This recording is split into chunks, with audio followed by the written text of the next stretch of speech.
Mi nombre es Matías Egaña. Como buen ingeniero me apasionan las grandes construcciones. Por eso quiero recorrer todo el país buscando aquellas verdaderas hazañas de la ingeniería. Sueños desafiantes que imaginan seres humanos y que parecen imposibles. Quiero visitarlos y conocerlos por dentro. Para que ustedes, junto a mí, entendamos cómo en nuestro país se está haciendo ingeniería de nivel mundial.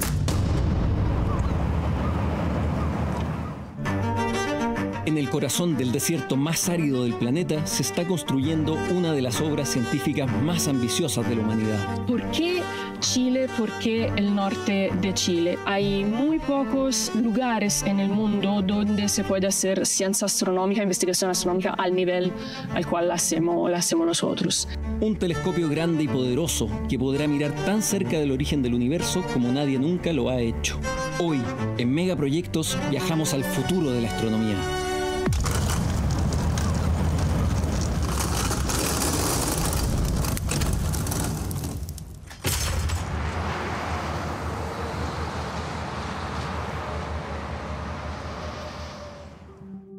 Desde Antofagasta recorremos más de 100 kilómetros hacia Cerro Armazones, el futuro hogar del ELT, o Extremely Large Telescope. Pero antes visitamos Paranal, donde se encuentra la residencia científica que aloja a quienes hacen posible este proyecto y la operación del telescopio terrestre más importante para la astronomía mundial, el VLT, o Very Large Telescope.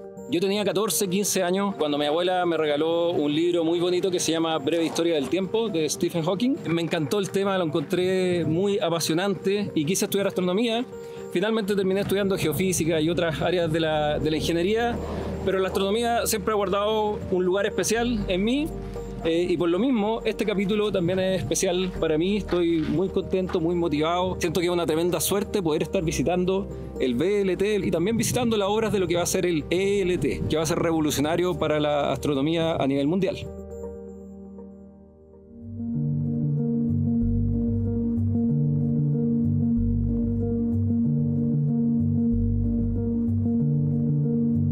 Estamos con Sofía Otero, encargada de extensión de ESO en Chile. Es increíble estar caminando por el desierto y de repente entrar acá y ver este paisaje realmente diferente, bonito, tiene una calma, tiene una mística, una onda muy especial. Este es un verdadero oasis en el desierto. Te toma por sorpresa cuando tú ingresas porque la arquitectura de este lugar se hizo pensada para no interrumpir un poco el paisaje que tiene el desierto. Es un edificio que está enterrado en un cerro, por decirlo así, por eso vamos ahora como bajando. Es un edificio de 4 niveles y que tiene bastantes elementos para hacer más grata la vida de la gente aquí en el observatorio. En este lugar se aloja la mayoría de las personas que vienen acá a trabajar, personal del área de astronomía, de ingeniería, servicios, soportes.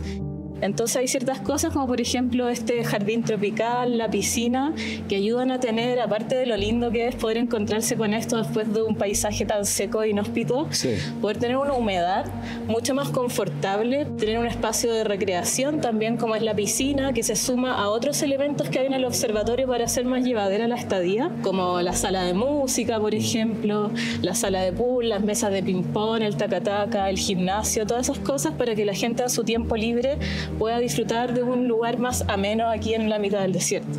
Hay gente, astrónomos que vienen de todo el mundo acá de vez en cuando, pero hay otros que, como tú decías, tienen sistemas de turno y por lo tanto pasan mucho tiempo acá al final. Y también recibimos muchas visitas en este lugar.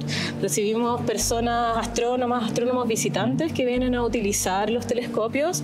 También recibimos visitas de medios como ustedes. Recibimos visitas especiales, muchas visitas diplomáticas también, porque el observatorio es una organización intergubernamental de 16 países europeos, por lo tanto también hay momentos en que se reciben autoridades de esos países. En medio del desierto, esta comunidad científica funciona como una pequeña ciudad. Todo está diseñado para preservar el cielo nocturno y el bienestar de una comunidad integrada por muchas nacionalidades distintas, que ya iremos conociendo. Una cosa muy particular de toda la arquitectura del observatorio es poder mantener libre de contaminación lumínica. Entonces hay varios temas que se relacionan con eso. Por ejemplo, acá este jardín está cubierto con una carpa que con la puesta de sol se cierra automáticamente para evitar que la contaminación lumínica afecte los telescopios. También te habrás dado cuenta que en tu habitación hay anuncios de que las cortinas hay que cerrarlas también en la noche para mantener el lugar oscuro. Partamos por entender algo básico en la astronomía y que nos permitirá comprender cómo funciona un telescopio. La luz no solo es lo que vemos, es también rayos X, ultravioleta, infrarrojo y cada una nos cuenta una historia distinta sobre el cosmos. Nos encontramos en la plataforma del Cerro Paranal y estamos con la astrónoma Eleonora Sani. La idea de conversar contigo es entender algunos aspectos astronómicos generales que nos van a permitir después comprender mejor cómo va a funcionar el ELT, cómo funciona ahora el VLT. Todos los objetos del universo generan algún tipo de radiación electromagnética o luz. Partamos por lo primero, que es la generación de la luz en el universo. Ok, hay varios procesos naturales, varios procesos físicos que pueden generar luz. Lo principal es, por ejemplo, cómo produce luz una estrella por fusión nuclear. Y esta es la luz, el calor que también nuestro Sol produce. Luego, lo que se puede detectar con los telescopios acá, que es luz óptica o infrarroja, puede ser producido por proceso térmico. Por ejemplo, el gas que cae en un agujero negro, el hecho que hay fricción, este gas se calienta a una temperatura que llega a millones de grados centígrados y simplemente por su temperatura produce radiación térmica, como cualquier cuerpo. Y esa también obviamente la podemos detectar. Bueno, tú decías como cualquier cuerpo. Eso es interesante porque incluso un planeta frío o incluso nosotros o estos mismos instrumentos generan algún tipo de radiación electromagnética y ustedes apuntan a rescatar distintos rangos, ¿no es cierto? Y lo que estabas diciendo sobre el hecho que cada cuerpo emite luz, los telescopios mismos también emiten luz. La Tierra y nosotros emitimos luz. Y cuando empezamos a observar en infrarrojo y empezamos a llegar a los 4 micrón, hasta 10 micrón, ahí en donde la Tierra tiene el pico de su emisión térmica, los telescopios también. Entonces, los instrumentos que trabajan a esta longitud de onda para detectar esta radiación tienen que ser enfriado a temperatura extremadamente baja para limitar, dijimos, el ruido debido a la Tierra misma, a los telescopios mismos. Entonces, ustedes diseñan observatorios para ciertos rangos de este espectro de luz, ¿no es cierto? En el caso del VLT y también en el caso del ELT, eso estará enfocado en luz visible e infrarrojo. ¿Qué esperan ustedes desde el punto de vista astronómico, científico,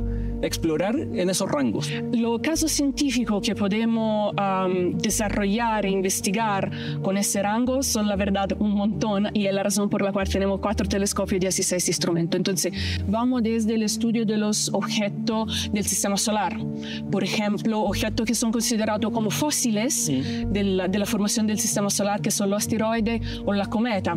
Podemos también estudiar la física de la atmósfera de los planetas que están en el sistema solar. Empezamos a salir del sistema solar y estudiamos la física de la estrella, cómo nacen, cómo se forman, cómo mueren. Si empezamos a ir aún más lejos, podemos estudiar la dinámica de nuestra galaxia por la dinámica del gas de la estrella que la compone. Podemos estudiar cómo se porta el agujero negro supermasivo que está al centro de nuestra galaxia. Básicamente podemos cortar el universo en rangos temporales que corresponden a rango de distancia por su evolución, y estudiando la galaxia en varias partes del universo podemos entender cómo se han evolucionado desde que se formaron hasta lo que está ahora en el universo local, hasta cómo se ha formado nuestra galaxia. Cuando nosotros vemos una estrella que está a 1 millón de años luz, estamos viendo cómo era hace 1 millón de años atrás, ¿no es cierto? Exactamente. El ELT va a ser un telescopio muy potente que por lo tanto va a permitir ver muy lejos y muy atrás en el tiempo. ¿Cuán lejos vamos a poder llegar? ¿Qué esperan ustedes en eso? Las 2 características principales que podemos alcanzar a obtener con el ELT, que es un telescopio de casi 40 metros de diámetro, son ir más lejos y ver detalles más finos.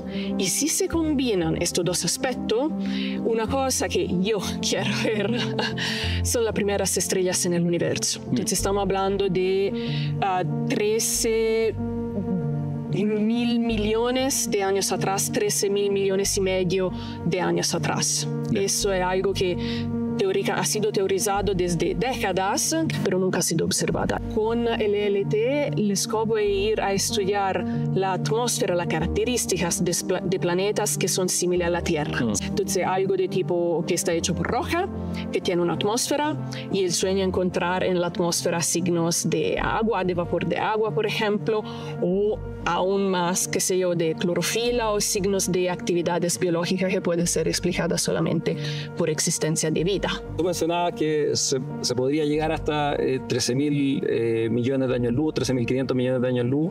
Eso es prácticamente la edad del universo, ¿no? Prácticamente la edad del universo. La velocidad de la luz es una constante. Por ejemplo, el Sol es distante a 8 minutos luces. O sea, la luz que nos llega ahora salió de allá hace 8 minutos. Exactamente. Si miramos al Sol, cosa que no tenemos que hacer con los ojos, con lentes normales, pero si miramos al Sol, estamos mirando cómo era el Sol 8 minutos atrás. Newton descubrió que la luz blanca, al pasar por un prisma,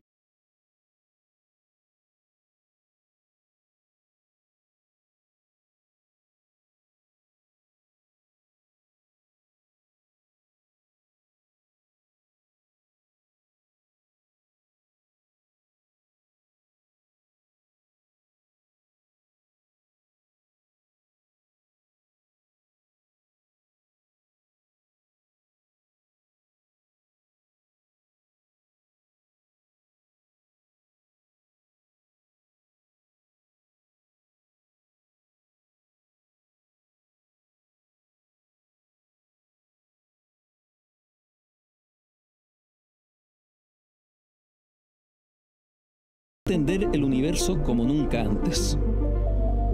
¿Cómo nacieron las primeras estrellas? ¿Existen otros planetas que puedan albergar vida? Estos telescopios que vemos acá atrás del VLT tienen espejos del orden de 8 metros. El ELT tendrá 39 metros, ¿no es cierto? Mientras más grande el espejo, más luz pueden captar. Y el ELT va a poder captar decenas de millones de veces más luz de lo que nosotros podemos captar con nuestro ojo. ¿Cómo se traduce eso en calidad de investigación astronómica? Como mencionaba antes, se traduce en ver objetos más débiles. El otro aspecto es en términos de detalles que se alcanzan a ver. Poder ver más detalles también en una simple imagen nos permite luego de entender lo que estamos viendo. Hoy en día los modelos que tenemos son muy complejos, a veces son mucho más complejos de lo que efectivamente alcanzamos a ver en términos de detalles. Entonces necesitamos más detalles para decir si la teoría, el modelo físico que tenemos es correcta o necesita unas correcciones o quizás que tenemos que pensarla nuevamente. Bien. Cielos despejados el 90% del año, humedad casi nula, muy poco viento, entre otras cualidades. En Chile se encuentra el mejor lugar del planeta para mirar al universo. Guillaume, tú ya llevas varios años en eso, ¿no es cierto? En Proyecto en Chile. ¿Qué tienen nuestros cielos que lo hacen tan especial y en particular el armazones del ELT? Hay varias cosas en Chile. Lo primero que estamos en el hemisferio sur y al principio de la historia del observatorio no había muchos telescopios en esa parte del mundo. Entonces daba un acceso al centro galáctico, por ejemplo. La otra cosa que en Chile tenemos montaña con bastante altura con accesos. Entonces era, entre comillas, bastante fácil construir telescopio en un ambiente bueno, con cielo negro. Y desde el punto de vista óptico, cuando tú dices lugares mejores, por un lado está la baja humedad, ¿no es cierto?, que es una característica del desierto de Atacama. Exactamente. Poca humedad, porque la humedad va a dar absorción en alguna banda que se observa en astronomía. Hay muy pocos lugares en todo el mundo que combinan todos los factores que estaba mencionando antes. Entonces, si se echa a perder algo como, por ejemplo, el nivel de oscuridad que tenemos acá, finalmente el Chile perderá el liderazgo que tiene en ofrecer a la comunidad científica mundial estas condiciones. El VLT ha sido clave para confirmar que el universo se expande cada vez más rápido. Para lograr esos resultados, se agrupan los 4 telescopios que en su conjunto se potencian a través de un proceso óptico llamado interferometría. Explícame ese concepto de la interferometría que le llaman. En términos de astronomía, es como cualquier estudio que se puede hacer, tenemos herramientas diferentes. Y hay 2 parámetros que son fundamentales en términos de captación de luz llegando de estrella. Es uno, la resolución, que es el detalle más fino que se puede ver sobre un objeto, o la cantidad de luz que se pueden captar. Si hablamos de la cantidad de luz, más el tamaño del espejo es grande, más estrellas o galaxias poco brillantes vamos a ver. La otra cosa es que queremos ver detalles de lo que estamos observando. Y para ver detalles necesitamos ampliar el diámetro. Y hay límites tecnológicos que eran en los años 90, 2000. O sea, hay un límite de cuánto vidrio se puede fabricar de una vez. Son 50 toneladas. No hay tecnología que nos permite hacer espejo más grande. Ya. Entonces la idea de la época era de decir, ya, si queremos espejo más grande, en este caso podríamos hacer telescopio más chiquitito y alejarlos. Entonces, como simular un telescopio del tamaño de la distancia que hay entre dos telescopios. La problemática que hay que juntar esa luz que llega de telescopio diferente para que la luz llega exactamente en el mismo tiempo. Es algo, cuando hablamos de mismo tiempo, estamos hablando de menos de la segunda. Entonces, como es algo como bastante complejo de entender. La luz es una onda, ¿no es cierto? Y tú tienes que hacer calzar estas ondas con la mayor precisión posible cuando las juntas. Exactamente. Entonces, como que hay una información de tiempo en la luz que llega de una estrella. Y dependiendo de la forma que se ocupan los telescopios que apuntan, vamos a tener una diferencia. Por ejemplo, si el telescopio está apuntando hacia arriba, la distancia, la luz va a llegar en el mismo tiempo exactamente. Pero si estoy apuntando hacia el horizonte, este telescopio va a ver la luz antes que ese, y tenemos que compensar eso. Considerando que se mueve la luz a la velocidad de la luz, esa diferencia de tiempo es muy poquito.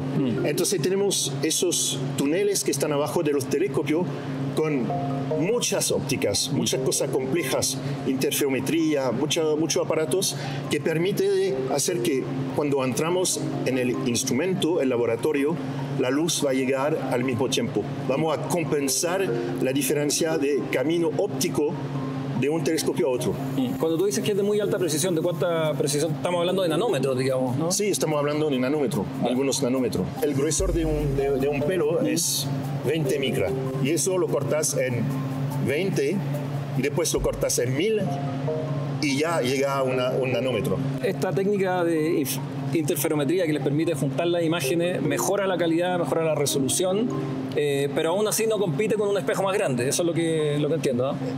El tema que si queremos un telescopio, por ejemplo, de 100 o 150 metros, como se puede simular con el VLTI, hay que imaginar una superficie de 150 metros.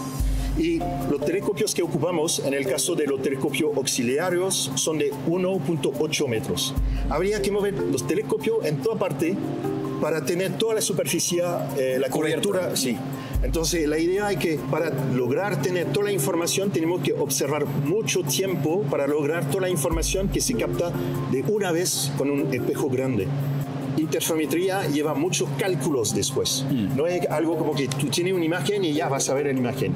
Tú captas información, tú tienes muchos datos, y con esos datos tú tienes procesos largos, y al final solamente va a tener una imagen. No es el caso de un telescopio con un espejo grande. En este momento va a solamente captar la luz y 10 minutos después tiene una imagen. No tienes que hacer todo este proceso matemático. Claro, entiendo. Leonor, estamos en un lugar que es impresionante, se ve impresionante. La luz que llega a cada unidad se mete a este túnel y todo se direcciona y luego se hace calzar de manera física, de manera óptica, mediante espejos y otros instrumentos. No es que se meta un computador y las señales se hagan calzar en un computador. No, porque en infrarrojo, ya la longitud de onda infrarroja no es posible ocupar esta tecnología. Es posible hacerlo por computador, dijimos, en radio o submilimétrico, porque ahí se digitaliza el señal óptico. En óptico infrarrojo no es posible digitalizarlo, entonces hay que hacerlo físicamente. Y para hacerlo físicamente necesitan estos 120 metros de túneles donde la luz viaja para alinear, dijimos, para superponer las señales. Con el ELT daremos un paso más allá, buscar planetas similares a la Tierra y posibles signos de vida en el cosmos. Con 39 metros de espejo segmentado, el ELT será el ojo más poderoso jamás construido. Y vamos entonces al ELT, ¿no es cierto? Este gran espejo de 39 metros. La primera pregunta es ¿cómo llegaron a los 39 metros? ¿Por qué no más? ¿Por qué no menos? Y cuando uno tiene que crear un telescopio más grande, bueno, la idea es llegar al más grande posible. O sea, el primer proyecto de la ISO era un telescopio de 100 metros. ¡Wow! Yeah. pero por término de presupuesto era imposible. Entonces empezaron a reducir, llegó a 42 metros y no alcanzaba, así que llegaron a 39 metros. Y la idea de bajar con un tamaño menor de 39 metros no era como interesante para la ciencia. Y esos 39 metros, tú me contabas que había una limitación para fabricar hasta un cierto tamaño por el vidrio, qué sé yo. Y por eso decidieron hacerlo en segmentos. Sí, eso es la tecnología que llegó después de los años 95. Decir, ya, si queremos hacer telescopio más grande, no podemos hacer vidrio más grande. Entonces, ¿qué hacemos? Un científico vino con la idea de decir, pero en este caso podríamos segmentar el espejo primario. Pero lleva un problema, que la luz tiene que llegar al mismo tiempo. Entonces, todos esos segmentos tenemos que también tener un sistema de cálculo, de ajuste que en el tiempo real va a mantener que todos esos espejos se quedan perfectamente alineados para lograr tener un espejo gigante de 39 metros. Y llegamos a decir que la mejor opción era de hacer como 800, exactamente 798 segmentos para ese espejo de 39 metros de diámetro.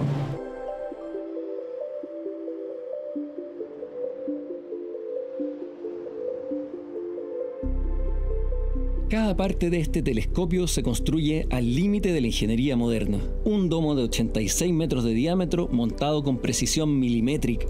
Ahora estamos con Guido Becchia, site manager de este megaproyecto que estamos visitando en el Cerro Armazones. Guido, lo primero que me gustaría preguntarte es cómo se organiza el trabajo acá. Nosotros lo que tenemos es un contratista principal que es Chimolai, es una empresa italiana cuyo rubro principal es el diseño y fabricación de estructuras metálicas, pero también para este proyecto en particular tomaron todo el alcance, así que comprende no solamente la parte de la estructura, sino que también tenemos toda la obra civil, toda la ejecución de los hormigones y posteriormente, ahora en un poquito de tiempo más, vamos a estar comenzando con el montaje eléctrico y de control. Y el mandante acá es la ESO. Es la ESO. Tú trabajas para la ESO. ¿Qué encuentras tú particular en construir un observatorio versus, qué sé yo, otros proyectos de energía, de vialidad, ferroviario, gasoducto, no sé? Lo especial, lo particularmente especial, desafiante y por lo tanto divertido, es que todo lo que refiere al aspecto técnico, en específico los requerimientos, las precisiones que tenemos que conseguir no tienen parangón con otra industria. Sí, es interesante lo que mencionabas de la precisión, porque bueno, hemos conversado ya con algunos astrónomos, nos hablan de nanómetros, algunas cosas, algunos equipos que van a funcionar a precisión nanométrica. El domo tiene un diámetro teórico de 86.000 milímetros y la precisión en el posicionamiento es de más o menos 1 milímetro. Y el tema es que muchas veces estamos trabajando al límite de lo que es técnicamente factible con el instrumento. Eso también requiere muchas veces que tengamos que trabajar de noche, por obviamente el gradiente térmico que tenemos en el desierto es bastante elevado, con lo cual hay que buscar un momento donde la temperatura sea lo más estable posible. O sea, tiene muchas de esas particularidades que realmente no las he visto jamás. Guido, bueno, nosotros vemos este Cerro Armazones hoy día ya con esta estructura bastante avanzada. Resúmenos un poco el proceso de construcción acá. El proyecto tiene un tiempo de maduración muy alto, que es lo que sucede habitualmente con los proyectos astronómicos. Eso es muy distinto a lo que se ve en otra industria. Los primeros conceptos de este telescopio iniciaron en 2003. La construcción propiamente dicha comenzó aproximadamente en 2014 con la tronadura del cerro, como bien dices, y ya en 2017, 2018 ya iniciamos con las obras civiles y empezamos con algo del hormigón, el emplantillado y las fundaciones para el telescopio. Muchos proyectos en su diseño de fundaciones prevén algún tipo de aislamiento sísmico. Todo esto requiere que esté todo aislado, tratándose de una zona con una sismicidad bastante alta. Sí, ¿y el domo tiene su propio sistema de aislación? El domo y el edificio auxiliar tienen su sistema de aislación. Es un sistema que permite un movimiento de hasta 40 centímetros en cualquier dirección, en plano horizontal. Guido, bajamos las escaleras desde donde estábamos antes. Cuéntanos dónde estamos ahora y qué es lo que vemos acá. Ahora en este momento nos encontramos parados sobre la fundación de la estructura principal. Es una estructura de hormigón del orden de los 60 metros de diámetro y 3 metros de espesor, y lo que podemos ver son los aisladores sísmicos que soportan todo el edificio del telescopio, toda la estructura del telescopio. Y ese edificio, estamos hablando del orden de 20.000 toneladas, está soportado por estos aisladores. Ya, o sea, tenemos ese edificio donde está el telescopio que se apoya en esta losa que está acá arriba, y esta losa a su vez se apoya en esto. Se apoya sobre estos aisladores, que son los que eventualmente después distribuyen la carga sobre el terreno natural, sobre la roca de la montaña. 5 espejos trabajando en perfecta sincronía, y en el espejo principal 798 segmentos que deben coordinarse con precisión absoluta. Pablo, hemos conversado de cómo se genera la luz en el universo, cómo viaja la luz y cómo llega al observatorio. Y se habla mucho de este gran espejo, ¿no es cierto?, de 39 metros, que es el M1 del ELT, pero en realidad acá es un arreglo de espejos. Son 5 espejos, ¿no es cierto? Y me gustaría que tú nos explicaras qué es lo que hace cada uno de estos espejos. El espejo primario, bueno, está hecho conformado de 798 segmentos. Y como tú dices, es de 39 metros de diámetro. Y esa hace la colección de la luz que viene del universo. Y eso después se enfoca hacia M2. El M2 baja después a M3, que está en el centro. Después, en el centro del M1 hay una torre. Esa torre contiene los otros espejos. Entonces está aquí el M4, que es un espejo adaptivo que tiene 4.000 y algo actuadores, que son básicamente bastante rápidos, que son para correcciones de alta frecuencia. Yeah. Después de ese viene el M5, un espejo más o menos ovalado que se utiliza de tip tilt. Y ese espejo también rota dentro de la torre para enfocar el haz de luz hacia Nasmith A o Nasmith B, que son los puntos donde están montados los instrumentos. Ese espejo M5 también tiene una cierta frecuencia de corrección, pero es más intermedia, es un poco más bajo, como por ejemplo para corregir la carga de viento que pueda tener el telescopio en el momento de observación.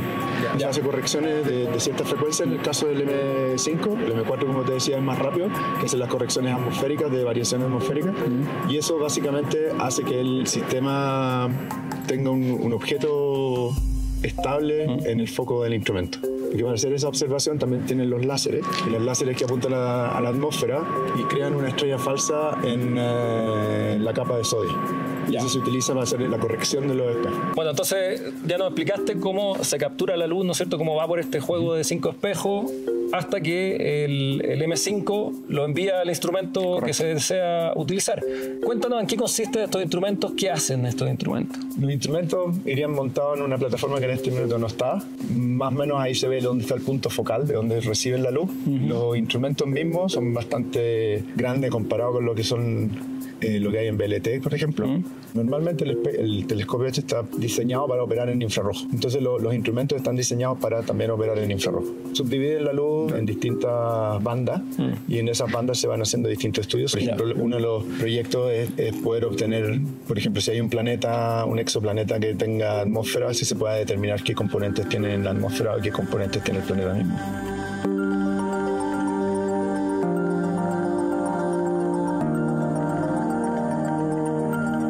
Y el trabajo para acondicionar los espejos es impresionante, detallista y único. Existe todo un proceso para que las piezas que llegan se conviertan en los espejos que integrarán el ELT. Y yo me interesa saber cómo se fabrican, cómo se transportan, toda la logística detrás de estos 798 segmentos, ¿no? Esos espejos son fabricados en Europa, llegan con barco así cerca de Antofagasta, y después llegamos en una bodega. Eso es la bodega donde se colocan los espejos. Estamos en el proceso que llegan, todos los espejos no están. ¿Cada una de estas cajas es un espejo? En cada de las cajas que tenemos acá hay un espejo, un segmento del M1, pero no solamente el espejo. Te decía que tenemos que ajustar los espejos. Y allí tenemos también toda la estructura que está abajo.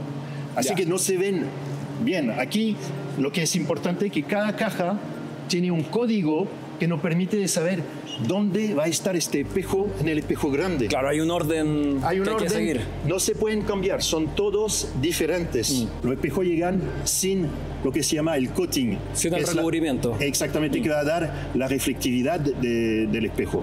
Y se quedan aquí y van a entrar en una sala limpia para subir, para estar en el proceso de coating. Le vamos a la capa de reflectante se coloca acá, y eso es bastante impresionante porque es una empresa en la cual vamos a producir 800 espejos como una industria. Claro, es una fabricación en serie de alguna manera. Exactamente. Guillaume, me encantaría conocer esta sala donde ustedes aplican este coating. ¿Es posible visitarla?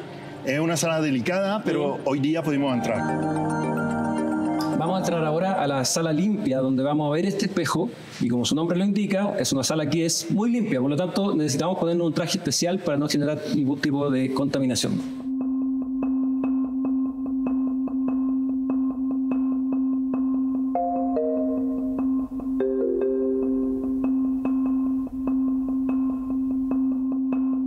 Cada espejo que llega de Europa entra en la sala limpia y tenemos que pasar por procesos diferentes. El primer proceso es una verificación que no ha pasado nada durante el transporte del espejo.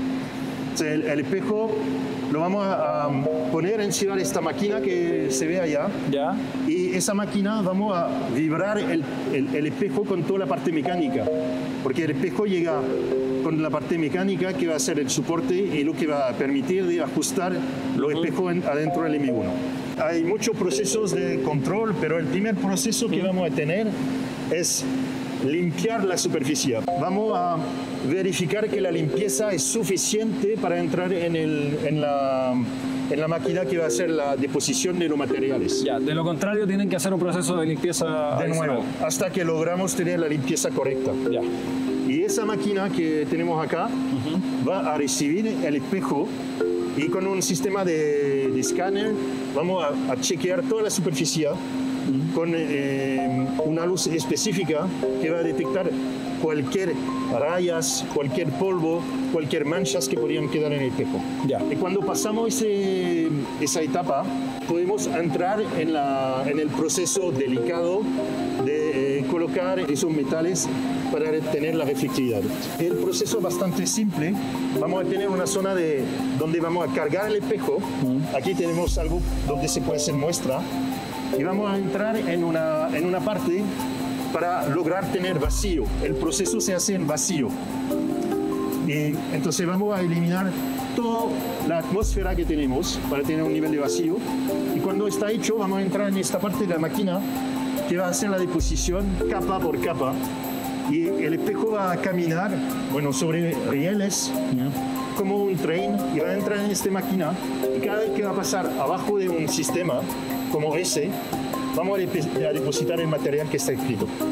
Y ahí se va a depositar capa por capa y vamos a salir con las 4 capas que tenemos que depositar hacia afuera por la entrada. Tenemos que calificar que el coating que se ha hecho es dentro del rango de lo que se permite. Entonces aquí tenemos una máquina en la cual se coloca el espejo aquí con su soporte y vamos a hacer un scanning de las propiedades ópticas del espejo. En el caso de un espejo astronómico, la capa se pone encima del espejo para que la luz no pase a través del vidrio, porque eso daría efectos de deformaciones. Bueno, no se ve mucho porque ahora está reflectante. Cuando no hay la capa, tú puedes ver lo que está atrás del espejo.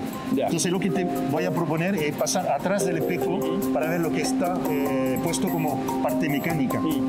Vale. Tenemos bastantes sensores y te van a medir la posición de cada espejo respecto del otro. Yeah. Y en tiempo real podemos compensar esa posición con una precisión, otra vez hablando de varios nanómetros. Los espejos capturan la luz, pero luego necesitamos analizarla. Algunos instrumentos tomarán imágenes, mientras que otros estudiarán la química, temperatura y velocidad de los objetos cósmicos a partir de esa luz. Todos serán piezas únicas, creadas exclusivamente para este telescopio. Auténticos prototipos diseñados para cumplir funciones muy específicas. Aunque estemos lejos de todo, este megaproyecto opera conectado y sustentable, en pleno desierto.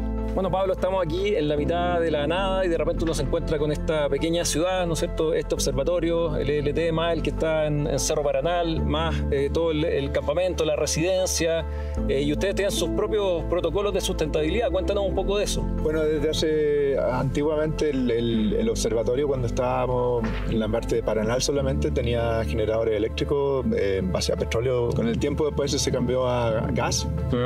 Y hoy en día, desde hace un par de años, está conectado al sistema eléctrico nacional. Pero hace 2 años se instaló un parque solar.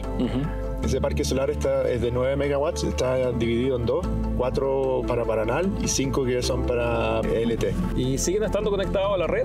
Sí, durante el día la energía que recibimos es de la planta solar, pero siempre hay conexión a la red. Y de hecho los excesos de la planta solar van a la red también. ¿Y esto les permite también tener un respaldo en caso de que haya un corte en la red? Sí y no. El respaldo tiene un sistema separado, porque además del sistema de respaldo se utiliza como una especie de filtro.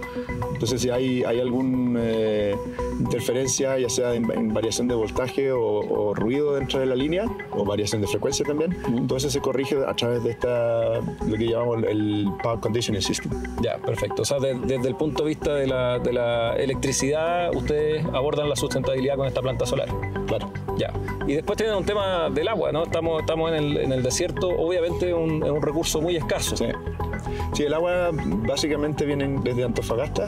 Son camiones que se traen al aljibe, que se traen agua potable. Y esa agua se utiliza en Paranal sobre todo. Y allá hay una planta de tratamiento donde se recicla un poco lo más que se puede.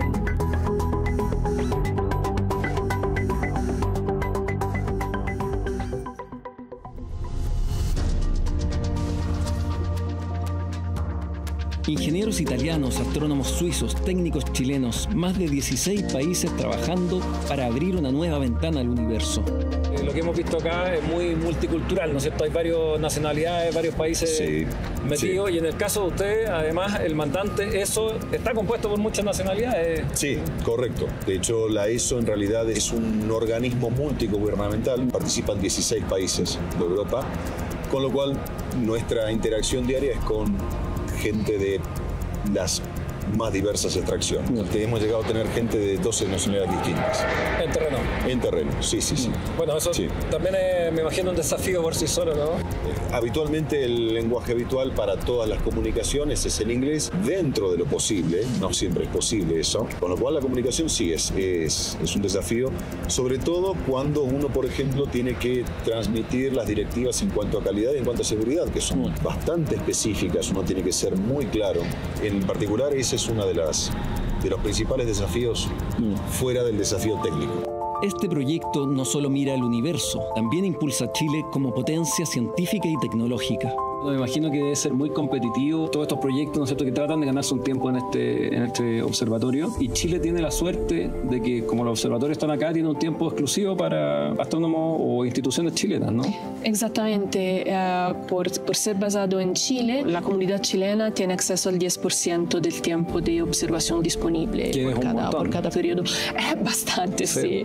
Por seguro tienen la oportunidad de alcanzar a hacer un montón de investigación súper interesante. ¿Cómo has visto tú que eso ha impactado en el desarrollo de la academia de la investigación astronómica en Chile? Sí, yo ya en 10 años he visto un cambio significativo en la comunidad es más grande, más activa, se ha puesto en varios temas científicos y también en el desarrollo y la construcción de parte de los instrumentos. Se ha invertido también en términos de fondos para que esa comunidad pudiera crecer. Entonces, he notado un desarrollo significativo ya solamente en los 10 años que yo he estado acá en Chile. Soy súper feliz también porque me ha dado la oportunidad de conocer un montón de colegas con los cuales he empezado colaboraciones nuevas, tenemos proyectos juntos, trabajamos con estudiantes juntos y eso lo encuentro a la base de lo que una comunidad científica debería hacer. Aquí, en lo alto del desierto chileno, se está levantando el futuro. Un ojo capaz de ver lo invisible, una obra humana para entender el universo. Pronto comienza el montaje de los sistemas ópticos y en pocos años el ELT captará su primera luz y con ella nuevos secretos del universo.